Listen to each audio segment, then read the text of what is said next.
I would even wear Pride USA on my badge if I was you. Get a real job. You guys should get a freaking... My name is Latea Daly, and I am a community activist in the St. John's area. I'm a part of Occupy St. John's, which has been organizing around the port issues for some time now. We completely support the ILWU in this grain issue because we recognize that these grain companies are basically continuing the race to the bottom that we've seen across our country.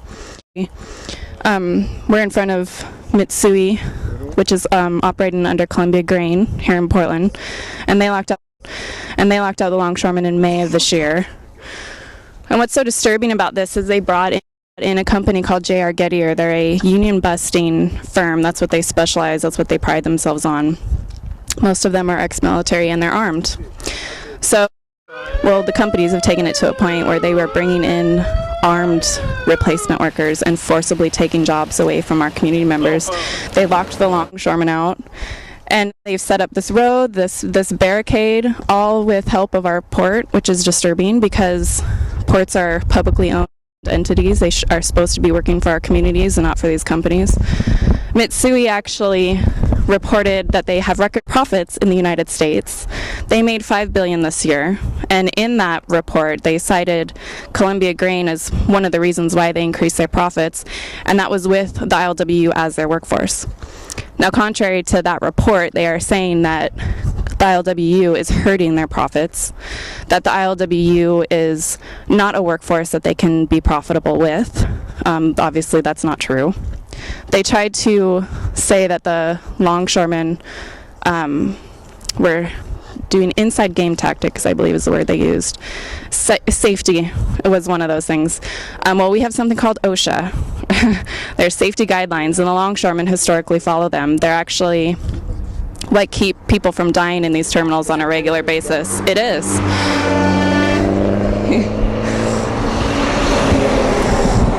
Even with the union and their safety guidelines that they pride themselves on, we have people lose fingers, we have people get injured all the time in these terminals. So with a workforce that is not safety conscious like the ILWU union, that they plan on working 12-hour shifts at part-time employment, we're going to have deaths, not just injuries.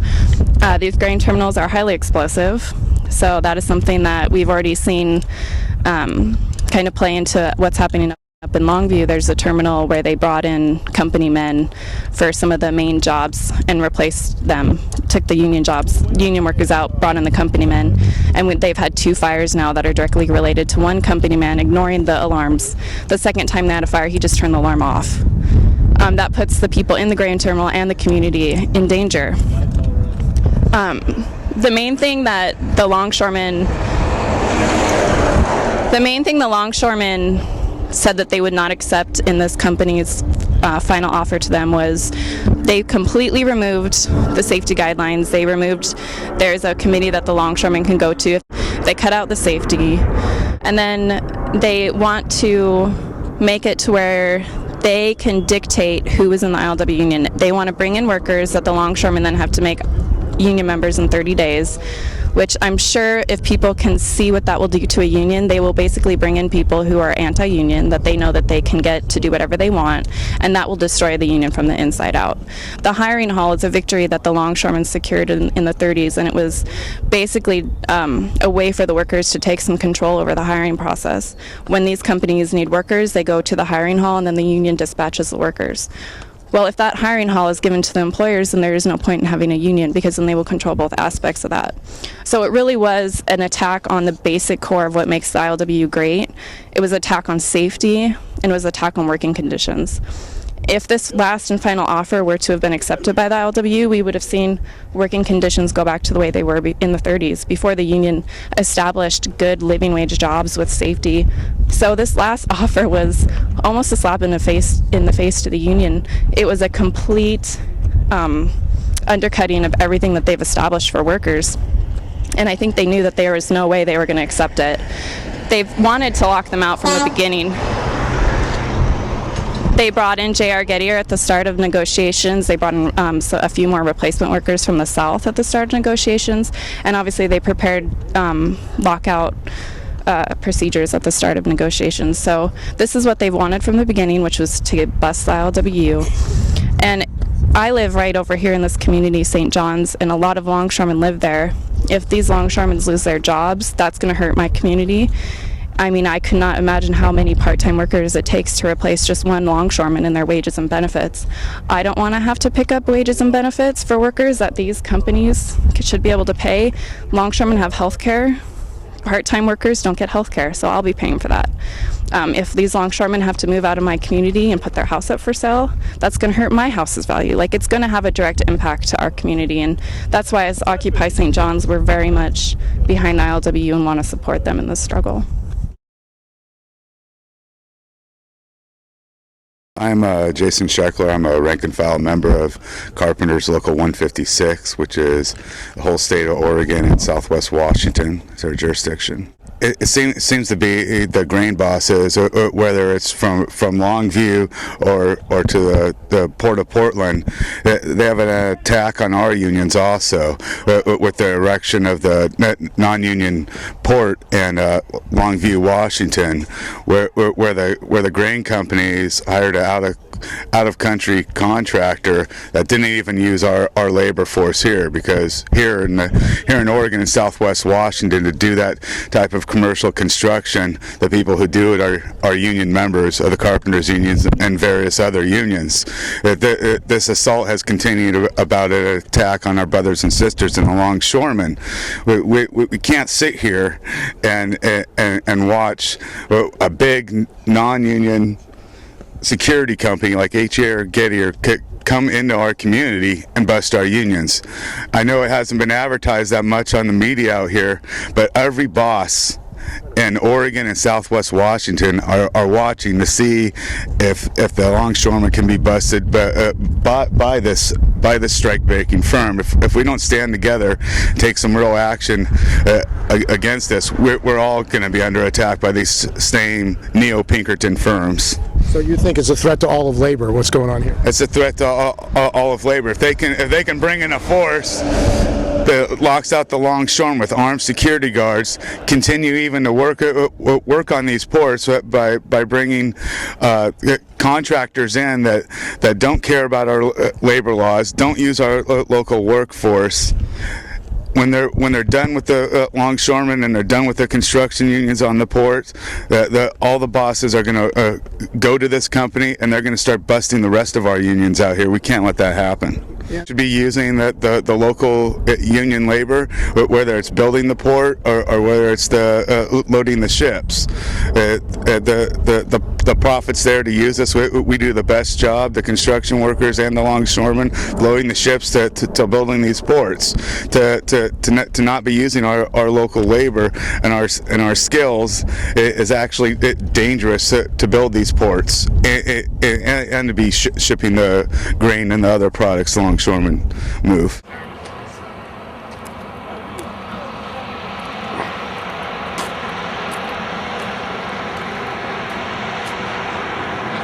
They have no purpose but to break unions, and to me that makes them lower than a scab.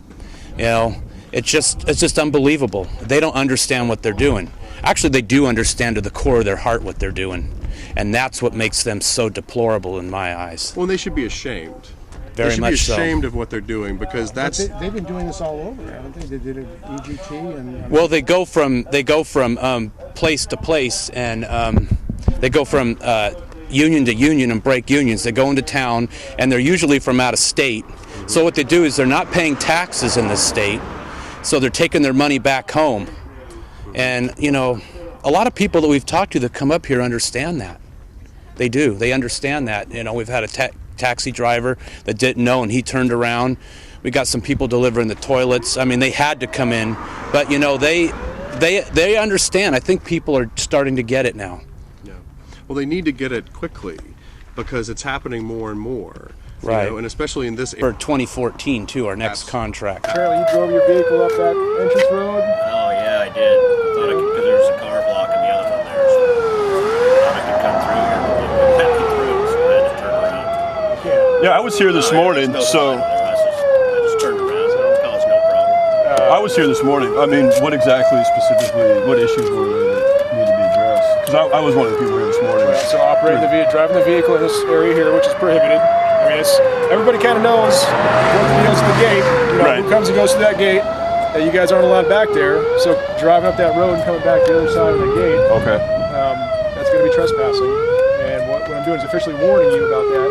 And we're going to generate a police report. No, I didn't. That you were I didn't trespassing. do nothing. Just turned around, came back. I understand that. Just because that one was blocked, and in all honesty, I'd worked over there for years. You're making That's a it more habit of driving. difficult even being here. I mean, you should be on our side. Okay, I'm on nobody's side. Well, I'm a neutral party. You are paid by us who are American citizens, and you're gonna charge him with trespassing. I'm not charging them trespassing. It's just ridiculous. It's ridiculous. I'm here to make sure that you guys get to meet your rights to do your labor action in Picket. They've also got rights to operate their business. So I'm here to make sure that there's no criminal law violations. That's all I'm here for. Them operating their business. Okay, so that's out. Okay, and then what else was? So that was trespassing. Okay, we got that. And then you said that some people were more boisterous than others. What? There were some direct threats were made about different stuff this morning. I don't know the exact I'm sure content. that's all hearsay. To me, I understand we can say whatever we can, right? I mean, There's also the issue of there's some alcohol consumption. People showing up drunk here, so drunk they had to be carried to their cars. Yeah, Really? No, I didn't see any of that. no, they're See, they're Okay, just making and I stuff will, up, man. in all honesty, tell you, I did not witness anybody consuming any alcohol, and I can definitely verify that nobody was carried to their car in an intoxicated state. Okay, so. Committing crimes, fighting for our job is committing a crime. So, if you have things to do, I don't actually, and if you do need to get a hold of them, you can call to our dispatch hall, identify who you are, and say you need to contact Dave Porter, and they do have a phone number for them on file. First of all, no. What's your last name? And your first name, sir? Hugh. Your home.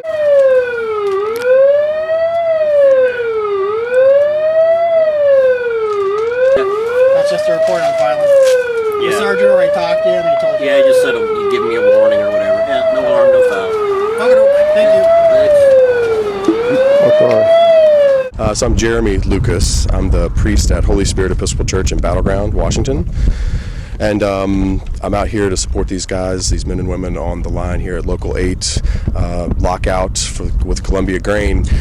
And the reason I'm here is because I think that this issue of being locked out and labor and organizing is more important than just a labor issue. It's a values issue. It is something that is a moral issue because these folks are not just resources and human, machines to be used by a corporation. They are real people, and they deserve to be treated like human beings, to be given a living wage, to be able to be treated in a way that I believe God would have them be treated. There's lots of stories in the Christian scriptures and in all the scriptures about this story at a big level. There are stories about the rich man. Jesus speaks about rich men almost more than he speaks about anything else, and they never end up in the positive light in the story. We have the rich man and Lazarus, where the man stands behind the gate and watches people starve to death. And then goes off to his eternal punishment. These are things that are not hard stories to understand. So, do you think these companies, Columbia, Grain, Mitsui, these big multinationals, who do they represent? Do you think they're representing basically greed? Is that what you're saying? They absolutely represent greed, and they represent the worst, I believe, of what humans have to offer. They can't just say, we get to do anything we want to with other humans' lives. We get to make as much money as we want to and be comfortable riding around on yachts and living in big mansions. Somebody is getting the money that is made, and for them to kind of look at workers and say, you're the big problem here. You're the ones who are causing us to not make as much money as we'd like to make. It's ridiculous. I've been up on the local 4 line, I've been out here in the local 8 line, and what I see are men and women who want to take care of their families. They want to just earn a living wage so that they can have the basic comforts of life. Nobody out here, my guess is, do any of you have yachts? Any of you guys have a yacht anywhere? No yacht. Okay. Do you have any? Do you have a maybe a Lexus, Mercedes, BMW, kind of couple of those sitting around? The point is that these are people who want to be able to take their kids out to eat on a Friday night. They're the ones who want to go on the weekends, and have some fun and not make $1 million. They want to make enough to earn a fair living to take care of their families. And another story, Jesus talks about this rich man coming to him and asking what he can do to inherit eternal life, and he follows all the rules, and that's what Mitsui says, we're following all the rules, and that's what Columbia Grain says, we're following all the rules, and we're doing exactly what we're supposed to do. And so then Jesus tells him, now go sell everything you have and give your money away. And what we hear is that rich man went away crying because he had much property. And I think that's what any of the owners of these companies would do. They would go away crying and not wanting to do what they should do in a world that has values, in a world that has real moral certainty, to say, we understand that part of who we are as a company is these workers who actually do the work that makes the money that we get to have. And to not want to even share a fair portion of that money with the people who are actually doing the work is ridiculous. It's absurd. It's nothing that makes any sense whatsoever. So I do think they represent greed. I think they represent all of those quote rich men in the Bible. They represent Pharaoh in the story of the Exodus. If you have anybody in the whole Bible who is going to tell a story about there not being enough to go around and wanting to keep as much for themselves, it's Pharaoh. Let's just be honest. The story of the Exodus is really one of, unfair labor practices, maybe people being treated as slaves, not being given what they should be given, and somebody hoarding up more and more and more money for themselves and saying, I don't have enough to pay you or to feed you or to do what you actually need to do for your family. I've got to have more and more and more. And that's what we see. These 2 lockouts, here in Portland and in Vancouver, they're just a symptom of something bigger that is going on in the greed of corporations in this country. It's only one step from Wisconsin outlawing collective bargaining for state employees to these corporations doing what they're doing here, trying to break the unions. And nobody needs to make any mistake at all. This is a coordinated effort among corporations to break unions and to break collective bargaining, because they know that collective bargaining and unions are strong. They're strong when they stay together, when they work together, and that's what they were meant to be. They're here to protect workers, to protect human rights, to protect human beings. Unions don't look at people as human resources, but companies do.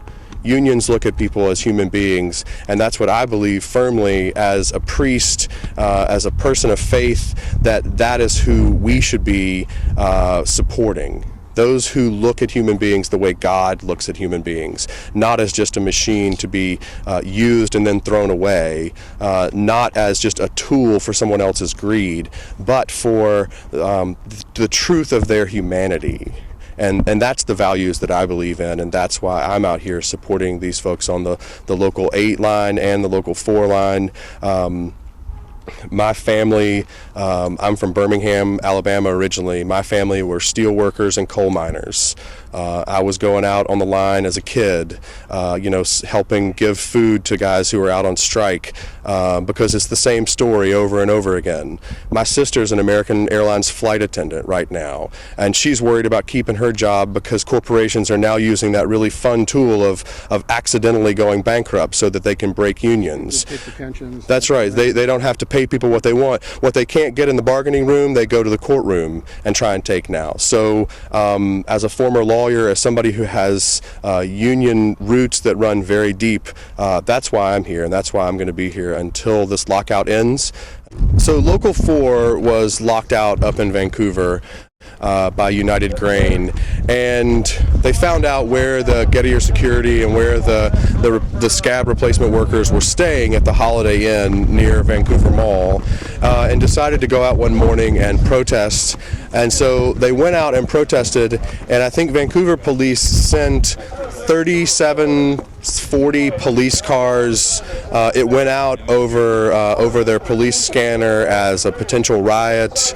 They came out in riot gear, and this unbelievable response for about, I think, 100 very peaceful protesters just holding signs, letting the community know that these companies were hiring and having people come in from wherever they were coming in from. I think they were coming in from Wisconsin to try and break the strike. And we wanted people to know that this is what the companies are doing. They're bringing people into the community.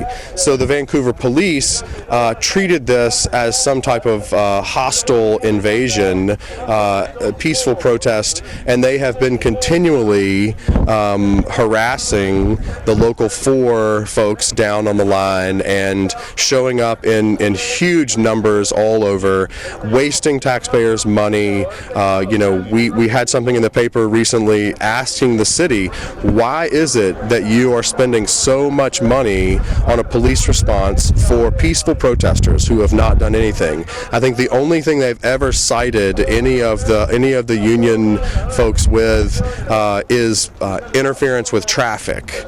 So it's complete harassment on behalf of the city. And what citizens are asking, what people are asking me, and what I'm asking, and what the union is asking is, why is the city spending so much money when there's problems with funding municipal cities? Municipalities are having problems all over. Why are they deciding that they want to get involved in a dispute where a company that has come into their city from another country, set up shop? Why are they spending so much taxpayers' money on harassing them? I mean, these are the people that pay the taxes, and then their taxes are being used against them when they exercise their freedom of speech. It's a pretty shocking response, and it's something that the city has to be made aware of, that citizens do not like it. It is not about safety. It is not about security. It is purely about harassment, and we believe that it's wrong and it needs to stop.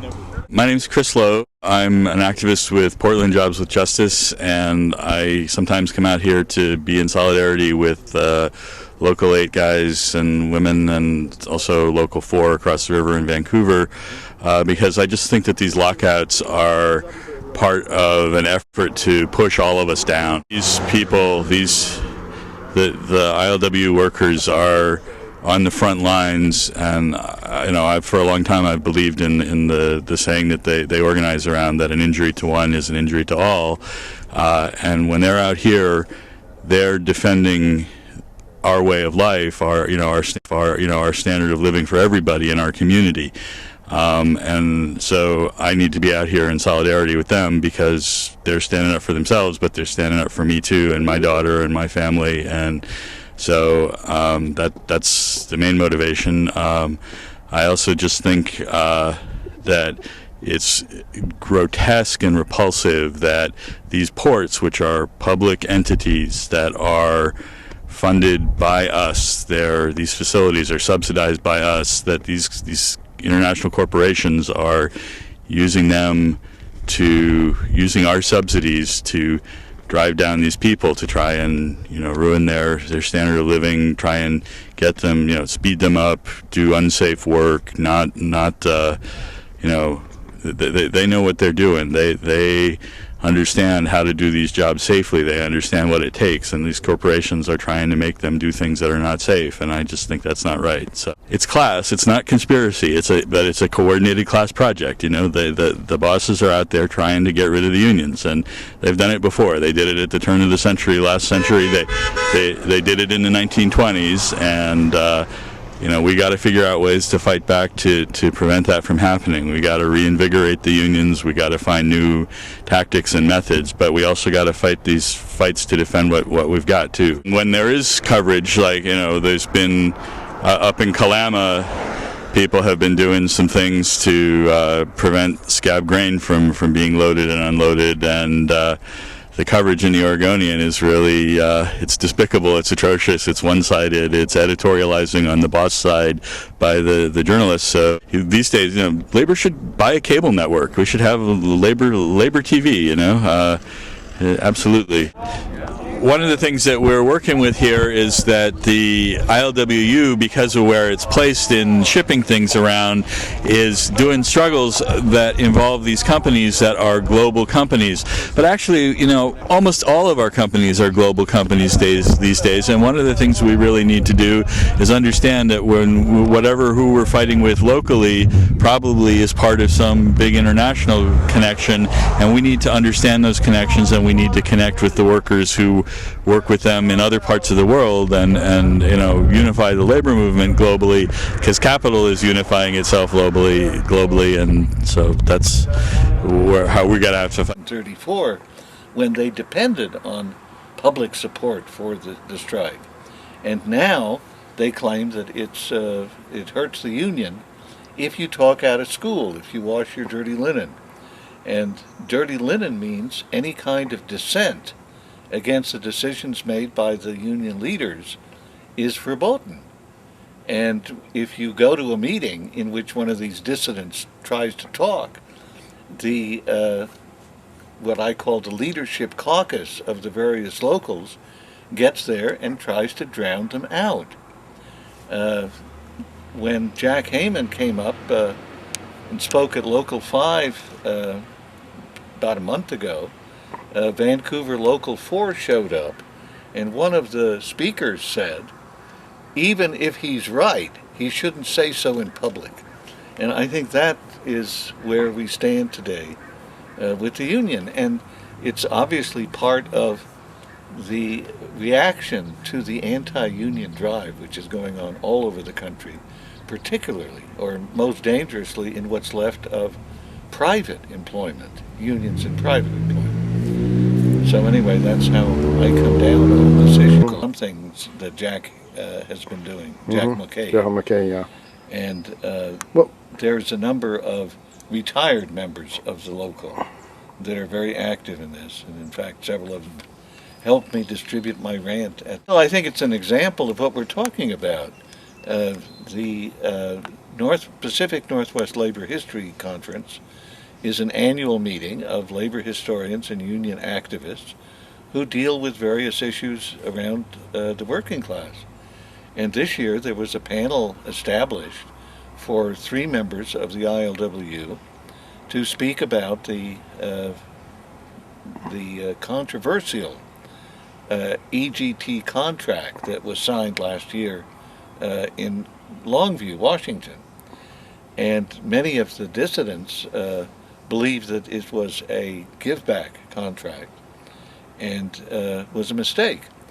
But their efforts to talk about it have been stymied throughout the union, and in this case the union was able to put enough pressure on the president of the labor history meeting to cancel the panel without even discussing his decision with the 3 longshoremen who were scheduled to be on it.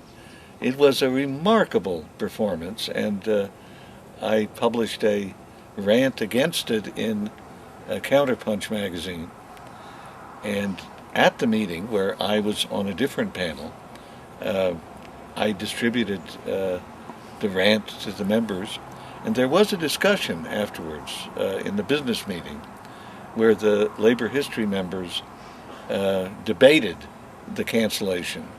And the outcome was that the president of the association agreed to send letters of apology to the 3 ILWU members on the panel that he canceled. But he will not apologize for canceling the panel. He will apologize only for not discussing his decision with them before he decided. So that's where we stand in it. But it shows you how broadly, the effort to cut off dissent and criticism of union leadership has gone in the ILWU, which has the reputation of being the most militant and outspoken, the most progressive union in private employment in the country. And that's the tradition that many people worry is being forgotten and destroyed. Okay. EGT. And what happened in... So were you surprised by EGT? What happened in that? Well, I was surprised when they jumped on the Governor Gregoire's proposal of how to compromise the solution. But it seems to me that that was a direct consequence of her worry that there would be real confrontation there in Longview if some kind of deal wasn't struck. And in other words, they relied on the political leadership of the state to make a deal. And according to the dissidents, the deal was not a favorable outcome for the union. And the local newspaper here, the Oregonian, a notoriously anti-union paper, calls the EGT contract an employer-friendly contract. And that's exactly what the unions have said. Plus, they warned at the time that that particular contract will be used by the grain bosses elsewhere in the Northwest when their current contract expires. And that is precisely what happened.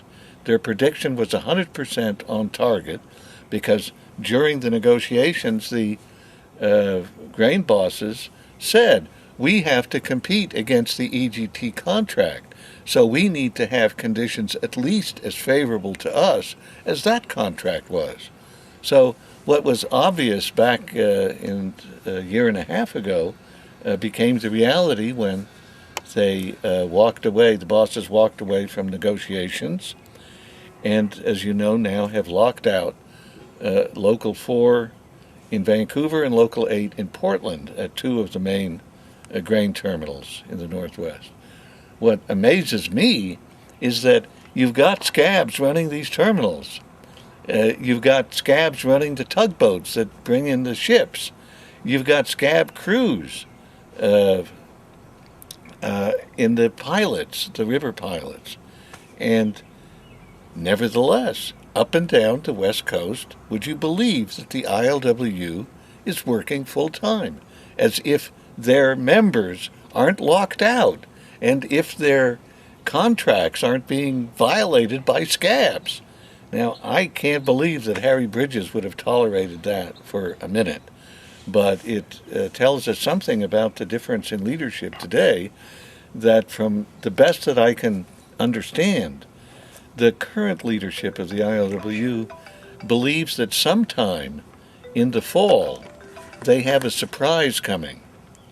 And apparently it's associated with the grain harvest, that then they will make their move. Their other alternative is to rely on, of all things, the NLRB and the courts, which have been notoriously anti-union from the get-go. So there we are. There's no effort to mobilize the public. In fact, there's an effort to avoid telling the public the side of the union side to this story.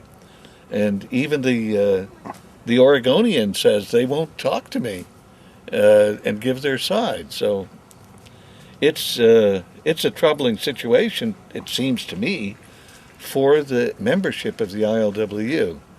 But, of course, that's a membership that has not gone through the struggles of the 30s and 40s. And despite the veterans' best efforts to focus on education, educating the younger and less union active members to the current situation, there doesn't seem to be a groundswell of protests. The dissidents are generally a minority and are isolated from the rest of the membership. There are a few exceptions, but that's the way I see it today. So you were pretty shocked about what happened with the ILWU here. Yes, I was shocked because during the struggle over EGT at Longview, the unions were militant. They stopped trains, grain trains, coming into the port, and they had a very active picket line, and originally they welcomed support from the public.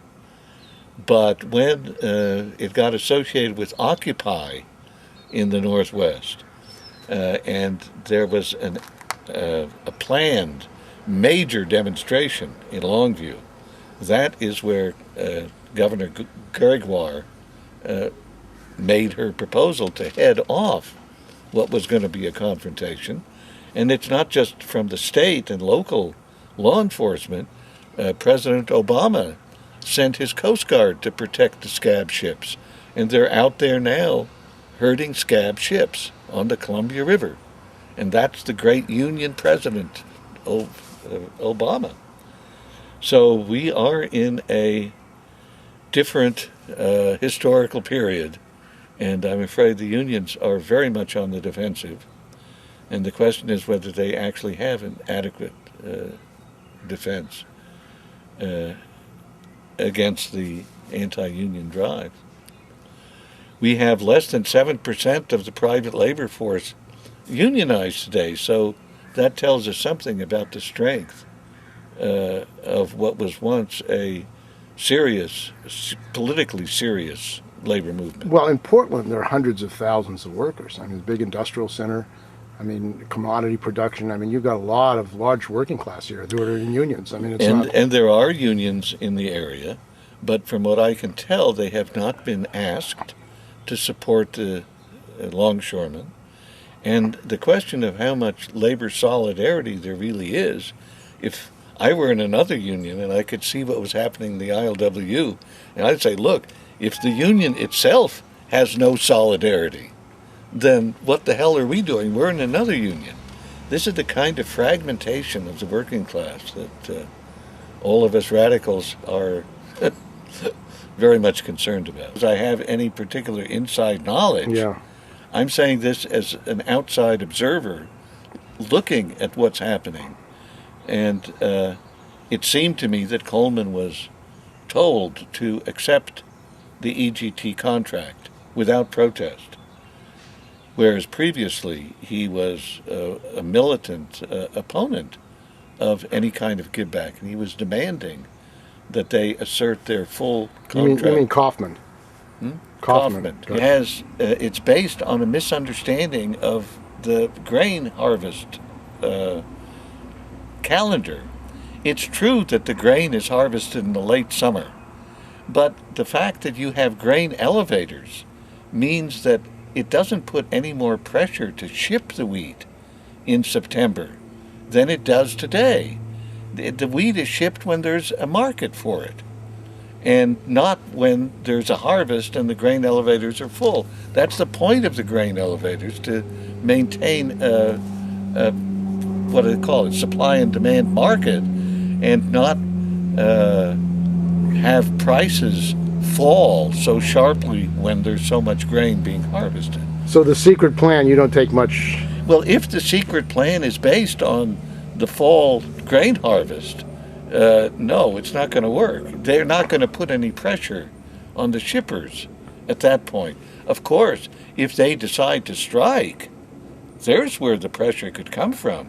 But then what's the point of waiting until the fall to strike? They should have struck when the lockout occurred. That's the point.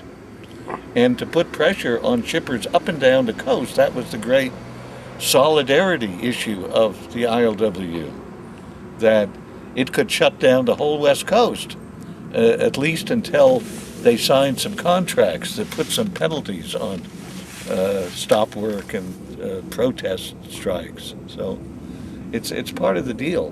But of course today you probably know that with the discovery of genetically modified grain in eastern Oregon, the Asian market, which is what the grain, where the grain from here is shipped, is questionable right now. So that's sort of a deus ex machina issue. Vancouver, partly loaded with grain, that was stopping at EGT or perhaps another port in another terminal in Longview, to fill up the load before going to Asia.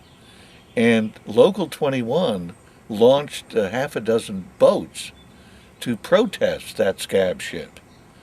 And eventually, and also the local Occupy from Portland sent about a dozen pickets to the gate of that terminal. The gate pickets were not publicized at all, but there was a big story in the Oregonian about the ships because the Coast Guard ticketed one of them for getting too close to the scabs. I mean, it's disgusting. And then the story was that Local 21 made a deal with the shippers that since they didn't want to load a scab ship, they made some kind of a compromise where they would put a plastic sheet between the wheat that was loaded by scabs in Vancouver and the rest of the ship that was loaded by union members in Longview, so that there would be so that the longshoremen unloading the stuff in Japan or wherever it was going would know which side was scab and which side was union. I mean, these things get absolutely amazing, and the story is one that, as you say, needs to be told often and loud, and is apparently the ILWU tried to get Local 5 not to rent the hall to them. So the meeting was opened by representatives from Powell's, from Local 5, who said, look, we're doing this, we're not endorsing one side or the other here, we're just renting our hall. They made that very clear. And then the Trotskyites took over and gave this long, half-hour rant about the revolution and blah, blah, blah. The leadership caucus from Local 4 was absolutely silent. They didn't even listen to the stuff. But as soon as Jack got up and started talking about EGT, they roared up and denounced him and were going to shut the meeting down and blah, blah, blah, blah, blah. So I thought it's really interesting. Those poor guys from the Trotskyites did their best to get somebody to talk about their point of view. No one picked up on it. A real outrage here in Portland 2 or 3 years ago. The only public memorial to a labor leader in the entire state of Oregon was destroyed by the city of Portland, which had built it in 1968 or 1978, and which Harry Bridges himself came to dedicate. This was to Francis Murnane. He was the longtime or off and on president of Local 8 for many, many years until he died while chairing a meeting of Local 8 in Portland. And he was also a well-known historic preservationist in the city. In any case, he was a very big deal. All the big political leaders, senators, governors, and so on, came to his funeral, and then from that was dedicated a waterfront memorial on the Willamette River downtown, which included a floating dock, a plaque depicting his accomplishments and honoring longshoremen, viewing decks, and so on. And when it was destroyed for the expansion of the Saturday market, Local 8 originally intended to protest it and to demand that it be restored, even though Jeff Smith, president of Local 8 at the time, admitted that he didn't even know that the memorial existed until it was destroyed. In any case, it turns out that Jerry Lawrence and Deborah Stringfellow, 2 black members of Local 8, protested the effort by Local 8 to restore the memorial because they said that Francis Murnane, even if personally not a racist, presided over a local when it had erased the issue of local autonomy within the ILWU, and noting that Local 8 was able to maintain this all-white membership policy, despite really heavy pressure from Harry Bridges and other international leaders, from a minority caucus, left-wing caucus within the local, to break the race barrier until 1964. And the reason it was able to do that was that it relied on the autonomy part of the ILWU chapter, which of course contradicted the other parts of the charter which ban any form of racial or other kind of discrimination. And of course it went against the entire history, anti-racist history of the ILWU. But nothing could be done despite the pressure, because the union said, we have autonomy and we decide this. So I'm wondering to what extent that tradition continues, and whether or not it actually seems to me that it has deteriorated with the increasing control that the international has over the locals. So it seems to me that dissidents might try to return to this local autonomy issue as part of a democratic union, which, as we can see, can be used for progressive reasons as well as for reactionary ones.